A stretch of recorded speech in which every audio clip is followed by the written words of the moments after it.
ఎందుకంటే ఈ ప్రభుత్వం నన్ను అనేక రకాలుగా ఇబ్బంది పెడతా ఉంది. నా యొక్క ఆస్తి కానప్పటికీ కూడా, నా అల్లుడు ఆస్తి అయినప్పటికీ కూడా, నా వియంకుడు ఆస్తి అయినప్పటికీ కూడా భీమిలి విషయంలో కానీ మిగతా విశాఖపట్నంలో ఉన్నటువంటి ప్రాపర్టీస్ నాకు ఏమీ లేవు. విశాఖపట్నంలో ఒక్క అపార్ట్మెంట్ తప్ప నాకేమీ లేవు. నాకు తీసుకోవాల్సిన అవసరం కూడా నాకు లేదు.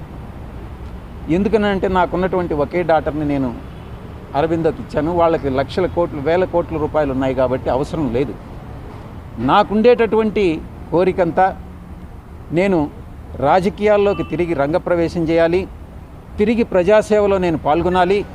నాకు ఎవరైతే నా మీద దుష్ప్రచారం చేశారో వాళ్ళకి సరి అయినటువంటి బుద్ధి చెప్పాలి అన్నటువంటిదే నేను కోరుకుంటా ఉన్నా. నేను ఒక్కటే చెప్తా ఉన్నా, చంద్రబాబు నాయుడు గారి ప్రభుత్వం ఒక దుష్ట ప్రభుత్వం. ఎందుకంటే ఏమీ నాకు సంబంధం లేనటువంటి విషయాల్లో నన్ను ఒక అక్యూజ్డ్గా ఇరికించి, కాకినాడ సీపోర్ట్ విషయంలో కానీ, ఈ యొక్క విశాఖపట్నంలో సిట్ నా పైన ఇచ్చినటువంటి స్పెషల్ ఇన్వెస్టిగేషన్ టీం ఇచ్చినటువంటి రిపోర్ట్ కానీ, ఇవన్నీ కానీ కేర్ఫుల్గా కానీ పరిశీలించి చూస్తే చంద్రబాబు నాయుడు గారి ప్రభుత్వం పాల్పడుతున్నటువంటి కక్షపూరితమైనటువంటి చర్యలు, చంద్రబాబు నాయుడు గారి ప్రభుత్వం అన్యాయమైనటువంటి యాక్టివిటీస్ ఏదైతే ఉన్నాయో, చర్యలు ఏదైతే ఉన్నాయో, ఇవన్నీ చాలా స్పష్టంగా తెలుస్తూ ఉన్నాయి. నేను సాయిరెడ్డి అనేటటువంటి వ్యక్తి వెనక్కి జంకేవాడు కాదు.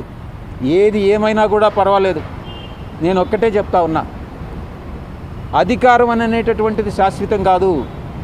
అప్పట్లో జగన్మోహన్ రెడ్డి గారు కూడా 2019లో అధికారంలోకి వచ్చినప్పుడు నేను 20-25 సంవత్సరాలు అధికారంలో ఉంటానని అనుకున్నారు.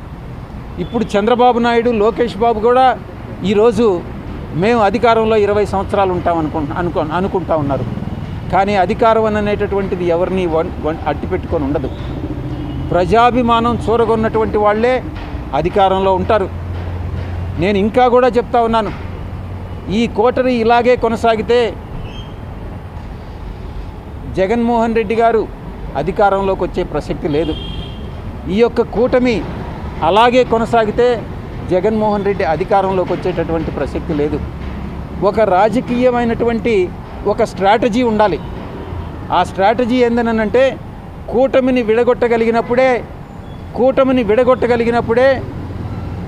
జగన్మోహన్ రెడ్డి గారు తిరిగి అధికారంలోకి వచ్చేటటువంటి అవకాశం ఉంటుంది. ఆ స్ట్రాటజీ ఇచ్చేటటువంటి వాళ్ళు కానీ, అమలు చేసేటటువంటి వాళ్ళు కానీ ఈ యొక్క కోటరీలో లేరు. జగన్మోహన్ రెడ్డి గారి చుట్టూ ఉన్నటువంటి వాళ్ళందరూ కూడా ఆయన్ని మిస్గైడ్ చేస్తూ ఉన్నారనేటువంటి విషయం నేను తెలియజేస్తూ ఉన్నా. నేను ఒక్కటే ఆలోచిస్తూ ఉన్నా, మీరు కూడా కోటరీలో భాగస్వాములే కదా అని మీడియా మిత్రులు కూడా చాలాసార్లు ప్రశ్నించారు. నేను ఒకటే చెప్తా ఉన్నా, సంవత్సర రోజులుగా మీరు నమ్మినా నమ్మకున్నా, మీరు సెటైర్లు వేసినా నేను వ్యవసాయం చేసుకుంటానే ఉన్నాను. అప్పుడప్పుడు నేను గమ్ముగా ఉండలేను కాబట్టి నాకున్నటువంటి స్వల్పమైనటువంటి రాజకీయ పరిజ్ఞానంతో ఏదో ట్వీట్స్ పెట్టడం, ఏదో టెక్నికల్గాను అకాడమిక్గాను ట్వీట్స్ పెట్టడం చేస్తూ ఉన్నాను. అంతేగాని నేను జగన్మోహన్ రెడ్డి గారిని విమర్శించడమో లేకుంటే ఇంకొక రాజకీయ పార్టీని విమర్శించడమో నేను చేయలే. అయినప్పటికీ కూడా జగన్మోహన్ రెడ్డి గారే నన్ను విమర్శించారు. ఆయన నేను ప్రలోభాలకు లొంగానన్నారు. నేను అడుగుతా ఉన్నా, అదే ప్రలోభాలకు లొంగుంటే నేను ఈరోజు లక్షల కోట్లు ఆర్జించుండేవాడిని. నాకు అది నేను నమ్మినటువంటి ఆ వెంకటేశ్వర స్వామి సాక్షిగా చెప్తా ఉన్నా, ఎవరి దగ్గర విజయసాయిరెడ్డి డబ్బులు ఆశించి చెయ్యి చాచలేదు, భవిష్యత్తులో అటువంటి చాచే అవకాశం లేదు అని నేను ఈ పత్రికాముఖంగా తెలియజేసుకుంటా ఉన్నా. జగన్మోహన్ రెడ్డి గారు ఈ స్టేట్మెంట్ విత్డ్రా చేసుకోవాలి. చంద్రబాబు నాయుడు గారు చేస్తున్నటువంటి ఈ హరాస్మెంట్ ఏదైతే ఉందో అది నిలపాలి. ఇవి రెండూ జరగాలంటే తిరిగి రాజకీయ రంగ ప్రవేశం చేయాలి. అది ఏ విధంగా అన్నటువంటిది నేను మీకు తెలియజేసుకుంటా. ఇక కోటరీ విషయానికి వస్తే, నేను వ్యవసాయదారుని. ఈరోజు వ్యవసాయం చేసేటప్పుడు యజమానికి పాలేరు ఉంటాడు. పాలేరు ఎడ్ల బండి తోలుతాడు, బండిలో ఎరువులు తోలుతాడు, అదే బండిలో పెస్టిసైడ్స్ తోలుతాడు, అదే బండిలో అదే ఎద్దులతో దుక్క దున్నిస్తాడు, అదే దాంతో హార్వెస్టింగ్ చేస్తారు. కానీ ఈ పాలేరులాగా నేను ఈ యొక్క 15 సంవత్సరాలుగా అంటే 2009 నుంచి ఈ రోజు వరకు జగన్మోహన్ రెడ్డి గారికి ఒక పాలేరులాగా నేను పనిచేశా. చిత్తశుద్ధితో నిజాయితీగా పనిచేశా జగన్మోహన్ రెడ్డి గారికి. చంద్రబాబు గారు నాయుడిని ఎంత దూరమైనా పోయి విమర్శించేటటువంటి స్థితిని తీసుకెళ్ళాను నేను. కానీ జగన్మోహన్ రెడ్డి గారు నాకు ఇచ్చినటువంటి రివార్డ్ ఏందని అంటే పొగబెట్టి బయటకు పంపించడం, కోటరీ మాటలు నమ్మి. ఇది ఆయన చేసినటువంటి నాకు సహాయం. ఒక పాలేరుగా పనిచేసినటువంటి నేను, పాలేరులాగా పనిచేసినటువంటి నేను, ఒకవైపు అయితే కోటరీలో మీరు అనుకున్నట్టు నేను భాగస్వామిని కావచ్చు, ఆ కోటరీలో ఉన్నటువంటి చాలామంది సభ్యులు పందికొక్కుల్లాగా ఏదైతే జగన్మోహన్ రెడ్డి గారు కష్టపడి పండించి ఆయనకు పాలేరులాగా పనిచేసి నేను పండించి ఆయన కోసం నేను శ్రమపడ్డానో దాన్ని పందికొక్కుల్లాగా తిన్నటువంటిదే ఈ కోటరీలో ఉన్నటువంటి కొంతమంది సభ్యులు. ఈ రోజు కూడా వాళ్ళు తింటూనే ఉన్నారు, జగన్మోహన్ రెడ్డి గారు చూస్తూనే ఉన్నారు. ఈ కోటరీని నమ్ముకున్నంత కాలం జగన్మోహన్ రెడ్డి గారు అధికారంలోకి వచ్చేటటువంటి ప్రసక్తి లేదు. ఎన్ని పాదయాత్రలు చేసినా కూడా అవకాశం లేదు.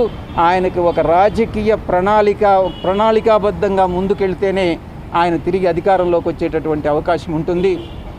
మిగతా చాలామంది అడుగుతూ ఉన్నారు, చాలామంది అడిగారు ఏ రాజకీయ పార్టీలో మీరు చేరతారోనని. బీజేపీలో చేరతారా, జనసేనలో చేరతారా, టీడీపీలో చేరతారా, వైఎస్ఆర్ కాంగ్రెస్ పార్టీకి తిరిగి వెళ్తారా అన్నటువంటిది. నేను ఒకటే చెప్తా ఉన్నా, ఏ పార్టీలో చేరేటటువంటి అవకాశం లేదు. నా రాజకీయ భవిష్యత్తు ఏందనేటటువంటిది నేనే చెప్తాను అని నేను మీ అందరికీ కూడా సవినయంగా నేను మనవి చేసుకుంటా ఉన్నా. ఇక మొన్న సాయి జర్నలిస్ట్ ఒకటి చెప్తా ఉన్నారు, జర్నలిస్ట్ సాయి నేనేదో సపరేట్ పార్టీ పెట్టి దానికి చంద్రబాబు మద్దతు తీసుకొని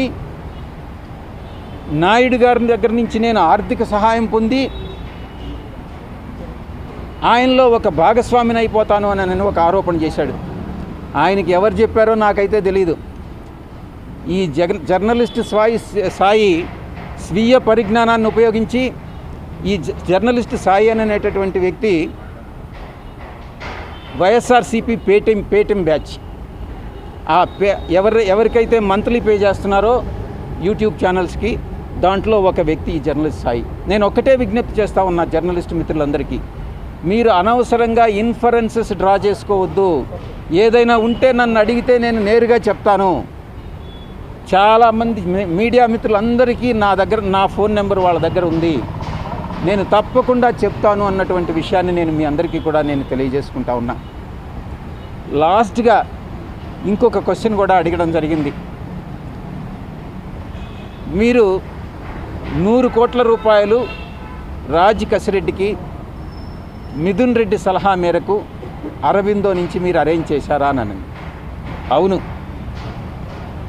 మిథున్ రెడ్డి అడగడం జరిగింది. ఆయన కోరిక మేరకు నేను రికమెండ్ చేసినటువంటి మాట వాస్తవమే.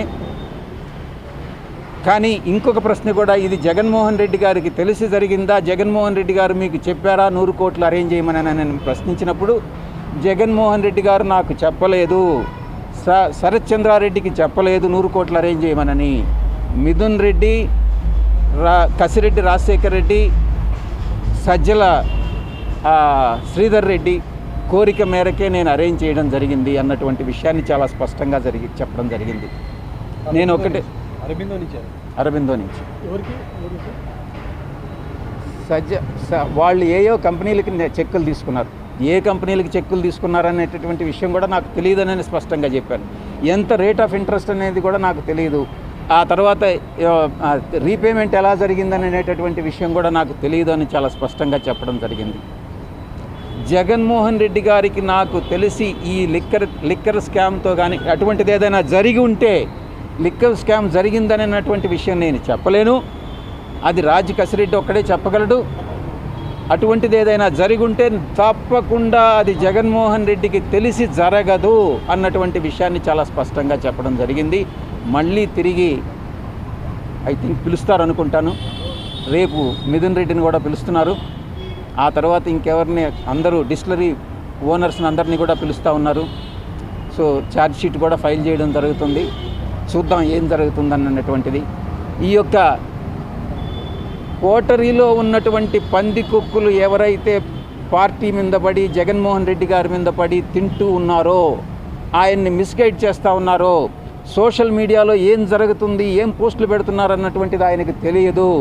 ఆయన తెలియకుండానే ఇవన్నీ కూడా జరుగుతూ ఉన్నాయి.